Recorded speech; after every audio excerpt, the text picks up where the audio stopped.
Un niño pobre de mirada vigilante, mente aguda, y un destino inimaginable. Pablo Escobar lo miró una vez y decidió, este será mi heredero. Pero lo que nadie sabía, es que el niño escondía un plan secreto para escapar. En Medellín, miles de niños se quedaron sin futuro, arrastrados por la violencia, el hambre y el silencio. Algunos recurrieron a la delincuencia por necesidad. Otros soñaban con escapar, pero fueron absorbidos por la dura realidad de las calles. Fue en este paisaje donde Pablo Escobar reinó como el patrón. Para algunos, un monstruo. Para otros, un salvador que repartía comida, canastas de alimentos e incluso canchas de fútbol. Y fue precisamente en uno de estos campos donde comenzó la historia más oscura y desconocida. Al borde de un terreno de tierra, unos niños corrían descalzos, pateando una pelota vieja. Entre ellos estaba Miguel, un nombre ficticio para proteger a quienes sobrevivían a este recuerdo. Tenía solo 12 años, pero ya tenía algo inusual en sus ojos, inteligencia, disciplina y una astucia poco común. Escobar, acostumbrado a hombres violentos, groseros y miopes, vio algo diferente en ese chico. Una chispa. Un posible sucesor. Durante meses, Pablo observó a Miguel en silencio. Primero de lejos, luego de cerca. Envió a sus hombres a vigilar al niño, le llevó discretos regalos y finalmente se acercó a él. La propuesta no fue una elección, sino una sentencia: serás mi aprendiz. Te enseñaré a mandar, a controlar, a tenerlo todo. Para un niño, esto sonaba a una invitación al poder. Pero en el fondo, Miguel albergaba un miedo secreto. Sabía que entrar en este mundo era como firmar su propia sentencia de muerte.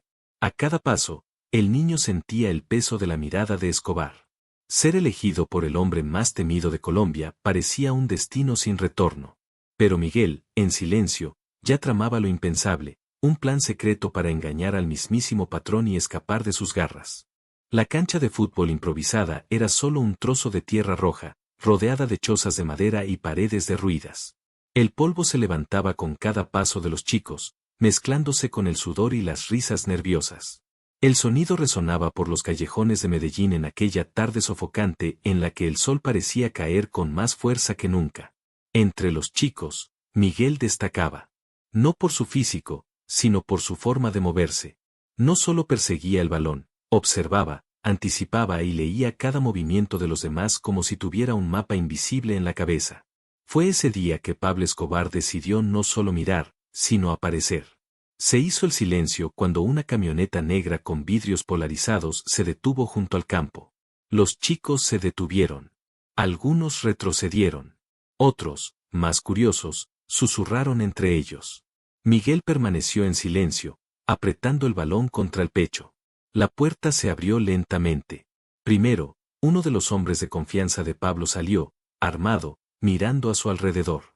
Luego, él. El jefe. Una camisa blanca impecable, pantalones claros, el pelo engominado hacia atrás y esa mirada profunda que parecía atravesar la piel y el alma. ¿Quién es el muchacho?, preguntó en voz baja pero firme, señalando discretamente a Miguel. El silencio era denso. Ningún niño se atrevió a responder. Era un hombre que observaba el partido, sentado en una caja, quien murmuró: ese, se llama Miguel. Escobar caminó lentamente hacia el chico. Cada paso era como un martillazo en el corazón de todos los presentes. Cuando se encontraron cara a cara, Miguel no apartó la mirada. Temblaba por dentro, pero no lo demostró. El jefe esbozó una leve sonrisa, casi imperceptible. Juega bien, pero no es el balón lo que me interesa. Es tu cabeza. El chico tragó saliva con dificultad. Esas palabras fueron como una marca. Escobar no hablaba con naturalidad. Si veía algo en alguien, lo convertía en destino.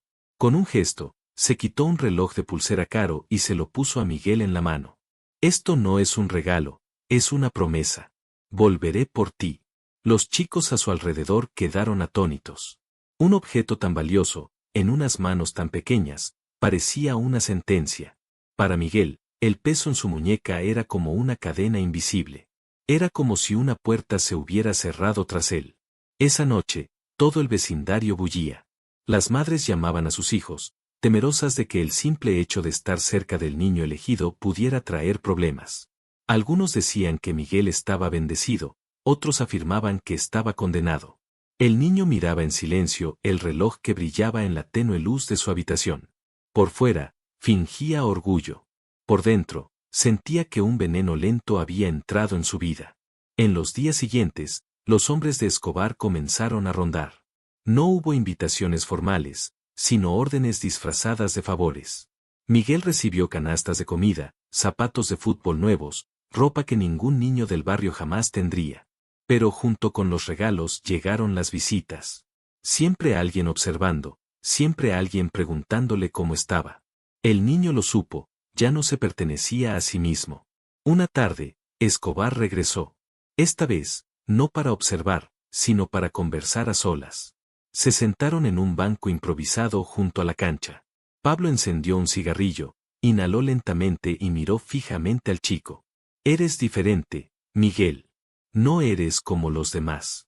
Ellos juegan, piensas. Esto no se aprende, se nace con ello. Miguel, con voz temblorosa, respondió. No sé de qué habla, señor. Escobar soltó una breve carcajada. Claro que lo sabes. Vas a aprender más. Ser inteligente no basta. Tienes que ser fuerte, tienes que enviar. ¿Quieres enviar? El chico no respondió. Sabía que cualquier palabra podía interpretarse como un sí rotundo. Escobar se inclinó, lo miró a los ojos y dijo en voz baja, casi en secreto. Un día entero podría ser tú. Fue el comienzo de algo que parecía cambiarlo todo. Pero esa misma noche, Miguel decidió algo en su interior. Si Escobar tenía un destino trazado, lo reescribiría. Recordaría cada palabra, cada gesto, cada promesa. No para convertirse en el sucesor, sino para encontrar la escapatoria y escapar. El campo estaba en silencio. El reloj brillaba en su muñeca como un pacto invisible. Y en el fondo de su mente, repetía en silencio, nadie me gobierna. Nadie. El niño que Escobar creía estar moldeando ya estaba, en secreto, forjando su propio camino.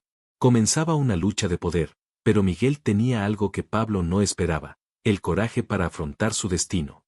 La rutina de Miguel cambió sin su consentimiento. Los días sencillos en el barrio, donde lo principal era jugar en la calle y compartir un pedazo de pan con los amigos, fueron reemplazados por encuentros discretos, conversaciones susurradas y órdenes que llegaban en forma de enseñanzas. Escobar no esperó mucho. Una vez que se dio cuenta de que el chico entendía el peso de su mirada, comenzó a llevarlo a paseos cortos por la ciudad. Nunca a lugares lujosos, sino a lugares donde se sentía el poder del patrón. Un taller que financiaba la protección del cártel.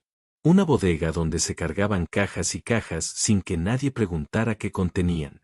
E incluso una visita rápida a una escuela financiada con dinero sucio del narcotráfico.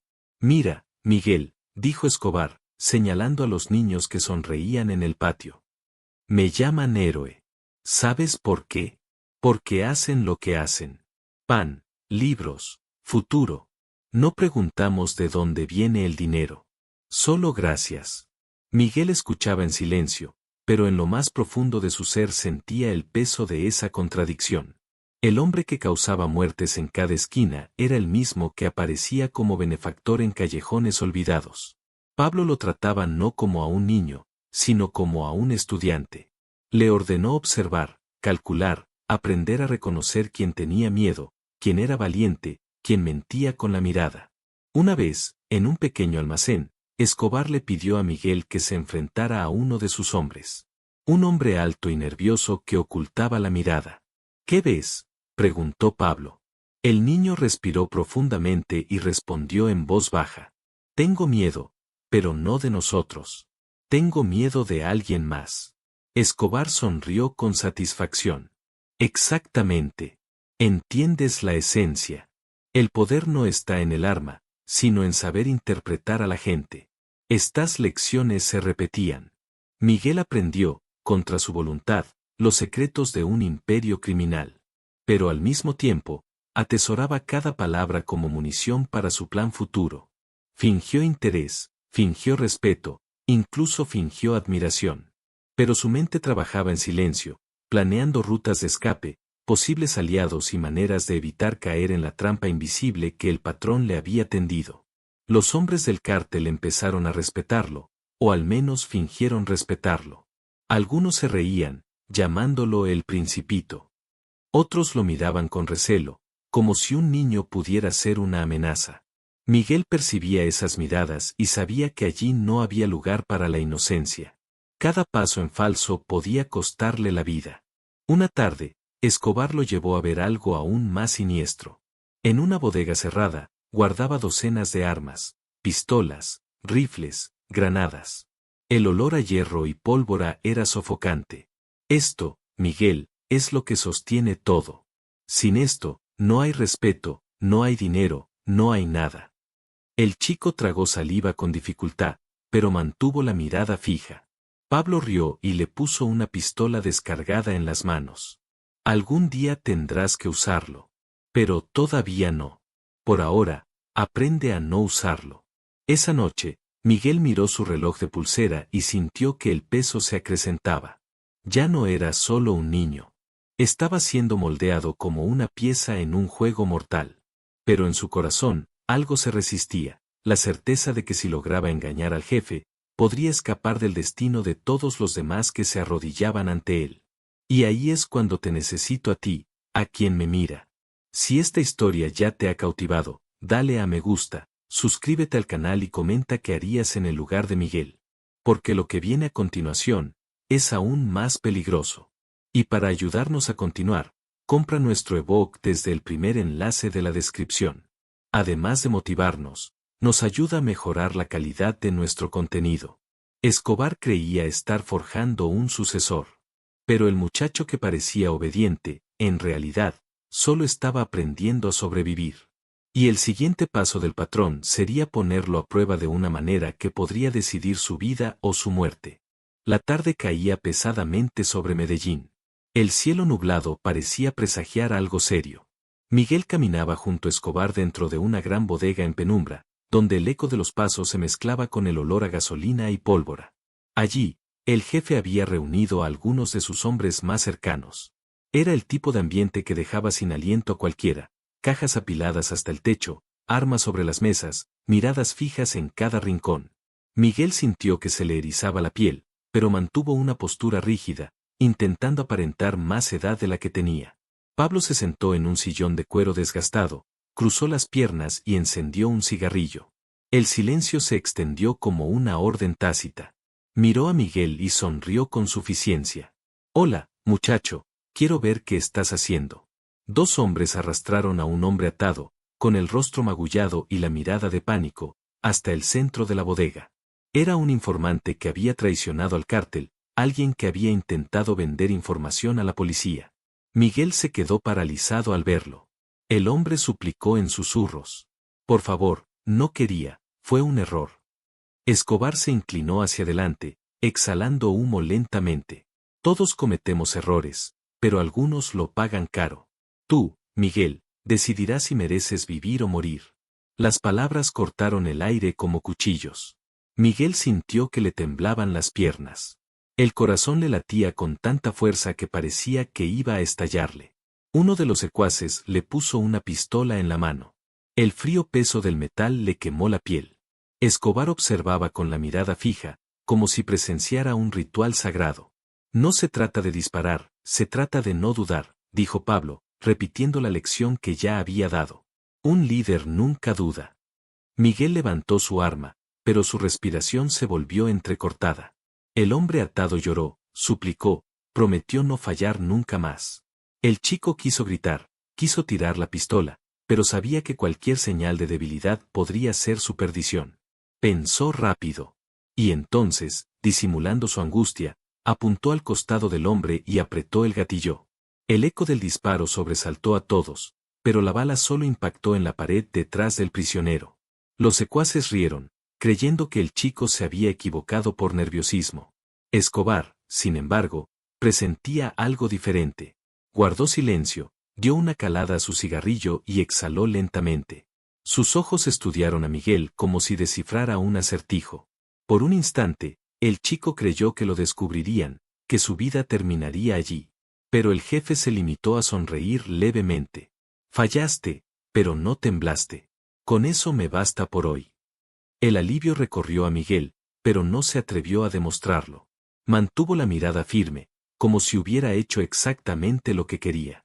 En el fondo, sabía que había ganado la primera batalla, burlar a Escobar, demostrar valentía sin entregar su alma. Después de esa noche, el respeto de los hombres creció. Empezaron a tratarlo como alguien en ascenso, como un futuro líder. Pero Miguel cargaba con una verdad que nadie conocía. Cada paso que daba en ese mundo formaba parte de un plan secreto. No buscaba poder, buscaba libertad. Y cada gesto calculado era una pieza en ese tablero mortal. De madrugada, solo en su habitación, miraba el reloj que Escobar le había regalado. Su tic-tac parecía burlarse de su inocencia perdida. Se susurró a sí mismo. Nunca seré como él. Nunca. La prueba había terminado, pero el juego apenas comenzaba. Escobar creía haber infundido coraje en el muchacho. Miguel, sin embargo, sabía que su verdadera arma era la astucia. Su siguiente movimiento decidiría si su vida se convertiría en una prisión o en un fugitivo. Las semanas se convirtieron en meses, y Miguel ya no era visto como un simple chico de barrio. Los hombres del cártel comenzaron a tratarlo como el protegido del patrón. Esto significaba privilegios, pero también vigilancia constante. Siempre había alguien siguiéndole los pasos, observando sus reacciones, poniendo a prueba su lealtad.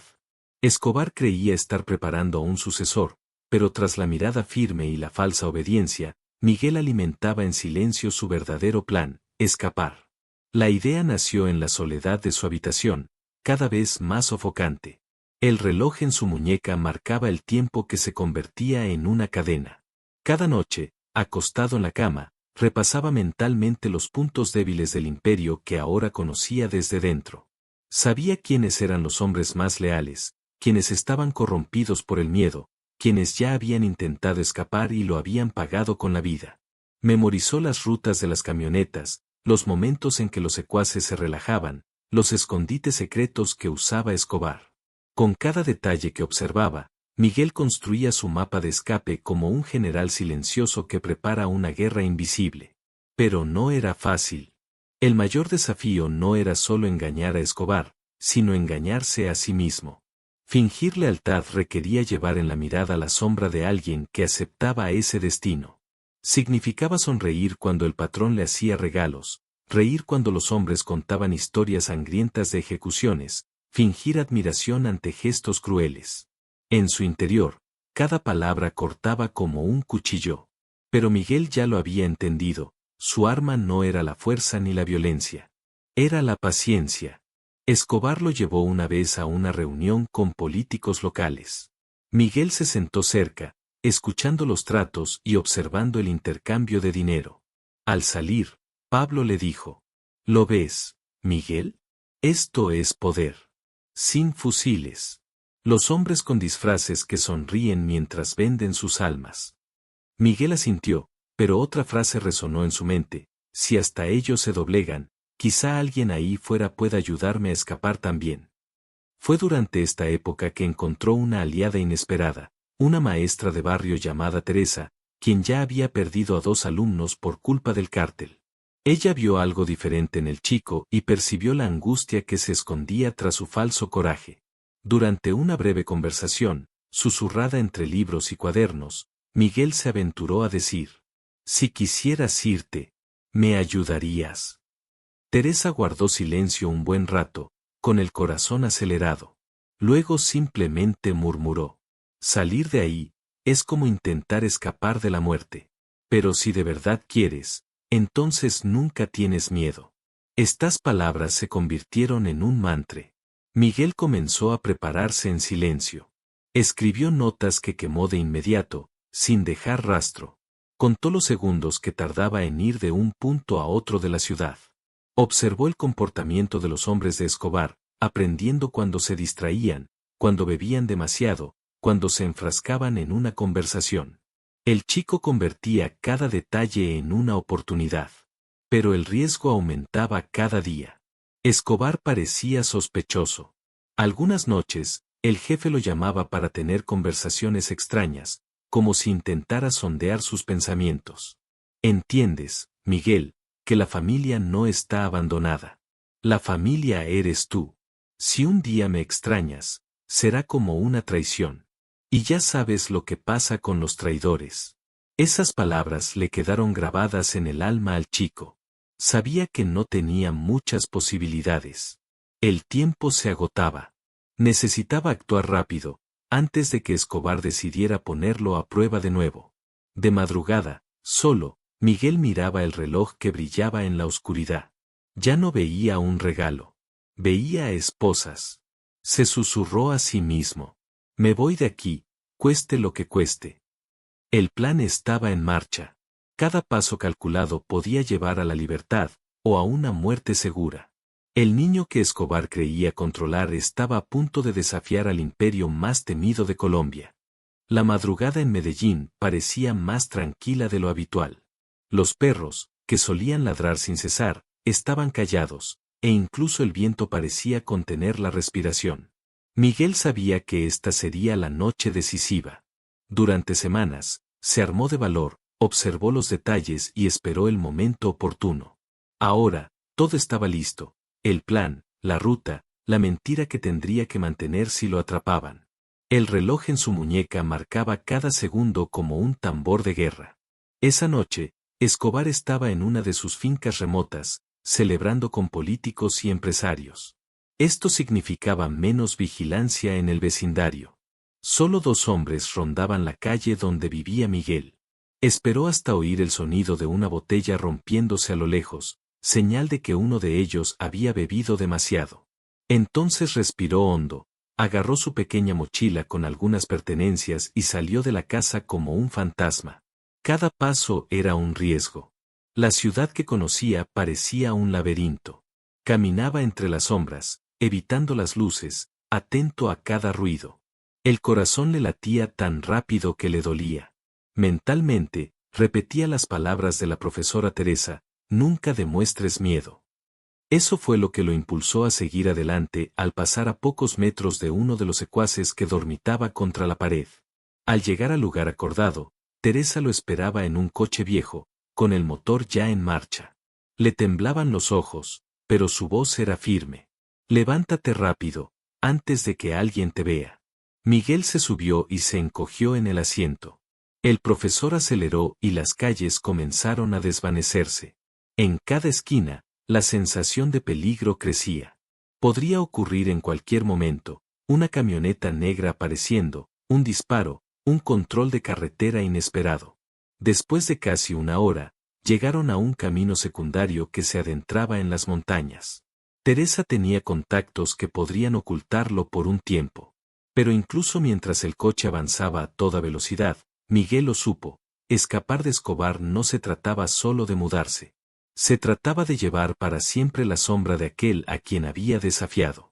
Mientras el motor rugía, las imágenes se arremolinaban en su mente. La mirada fría de Escobar, el peso de la pistola en sus manos, la sonrisa envenenada que le prometía poder. Por un momento, Miguel estuvo tentado a rendirse, a aceptar su destino. Pero entonces cerró los ojos y pensó en algo más grande. Pensó en vivir, en ser libre, en demostrar que incluso el hombre más temido de Colombia podía ser engañado por un niño. Llegaron a un sencillo pueblo escondido entre las montañas.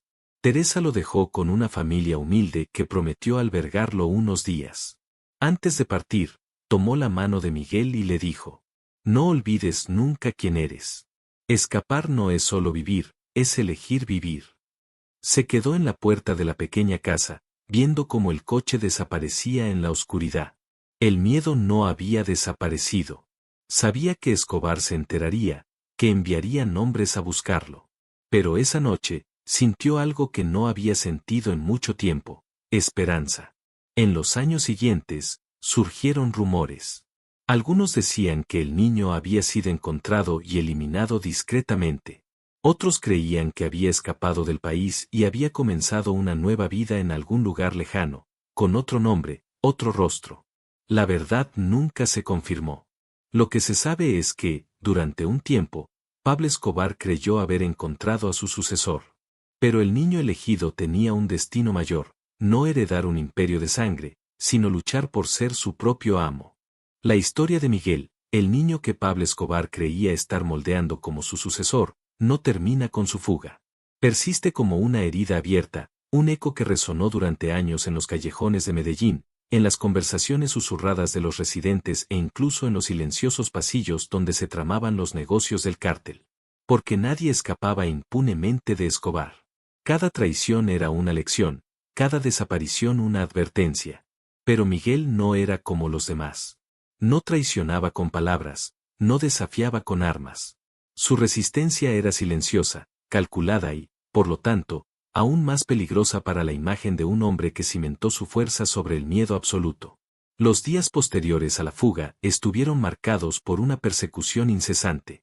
Hombres armados rondaban las calles, camionetas oscuras rondaban los barrios pobres, se interrogaba a los vecinos, se dejaban amenazas en las puertas.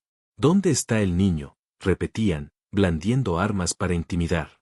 Algunos residentes, aterrorizados, juraban no haber visto nada, que ni siquiera sabían quién era el niño. Otros preferían guardar silencio, conscientes de que cualquier palabra podía costarles la vida. La ausencia de Miguel se convirtió en un fantasma persistente, un vacío que Escobar no podía llenar. El jefe, acostumbrado a controlarlo todo y a todos, estaba furioso.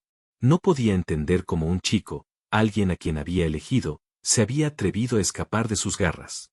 Para Pablo, esto era más que una afrenta personal, ponía en riesgo su reputación.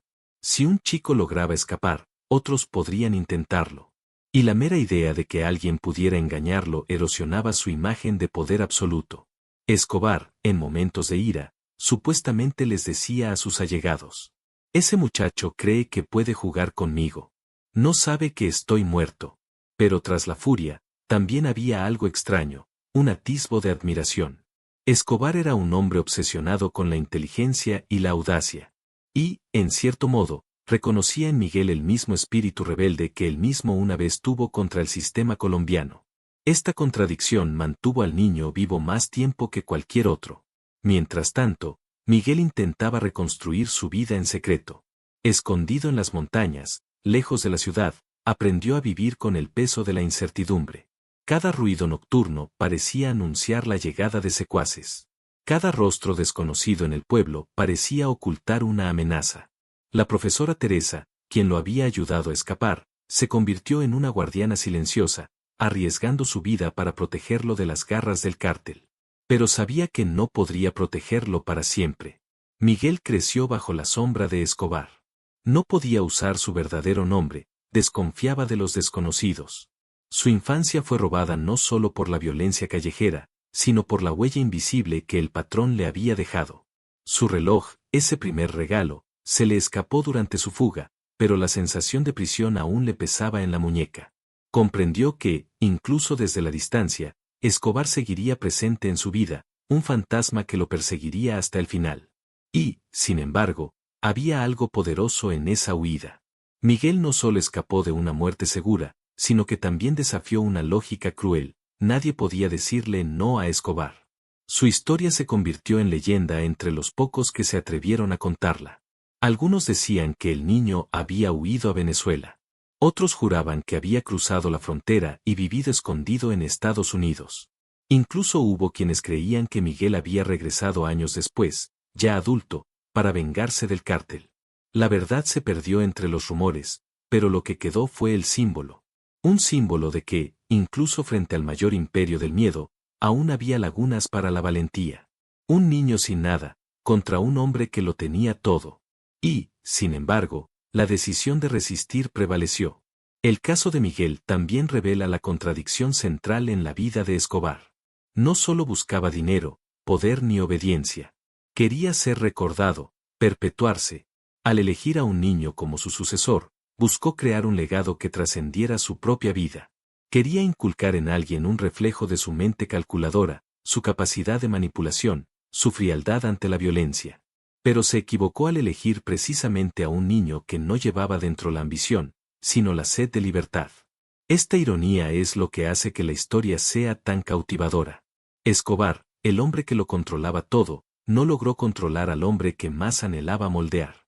Fue derrotado no por las armas ni por enemigos poderosos, sino por la valentía serena de un niño.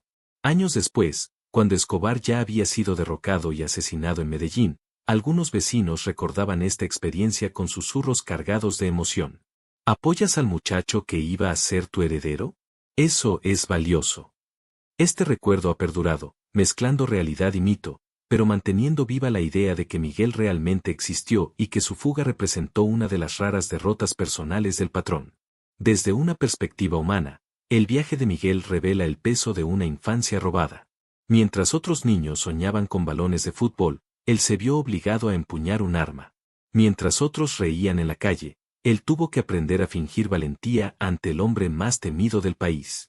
La decisión de huir no fue solo un acto de supervivencia, sino un grito silencioso contra el intento de robarle la identidad. Simbólicamente, su historia nos recuerda que el poder nunca es absoluto. Siempre existe la posibilidad de resistencia, incluso cuando todo parece perdido. Miguel no derrotó a Escobar en vida, pero sí destruyó el sueño más íntimo del narcotraficante, perpetuarse a través de un sucesor. Y aquí reside la lección que perdura: por abrumador que parezca el poder, siempre habrá margen para elegir. A veces, esa opción no es luchar de frente, sino resistir en silencio, planear en secreto y encontrar la manera de escapar. Miguel hizo precisamente eso. Y su escape, incluso rodeado de misterio, resuena como una de las mayores muestras de valentía que han surgido del corazón de la violencia. Hoy, la historia de este niño perdura como advertencia e inspiración. Una advertencia de que el crimen, por muy seductor que parezca, siempre tiene un precio cruel. Una inspiración de que, incluso en la oscuridad más profunda, aún es posible encontrar un camino de luz. Miguel desapareció en las brumas de la historia, pero dejó una huella invisible. El niño que se suponía sería el heredero del imperio del terror eligió ser dueño de su propia vida. Y quizás, en silencio, mostró al mundo lo que ni siquiera Escobar pudo entender, que la verdadera fuerza no reside en dominar a los demás, sino en conquistarse a uno mismo. Si hasta el hombre más temido de Colombia pudo ser engañado por un niño, entonces queda claro que ningún poder es eterno, ningún miedo es absoluto y ninguna prisión es inquebrantable cuando hay dentro de alguien el coraje de decir, elijo vivir.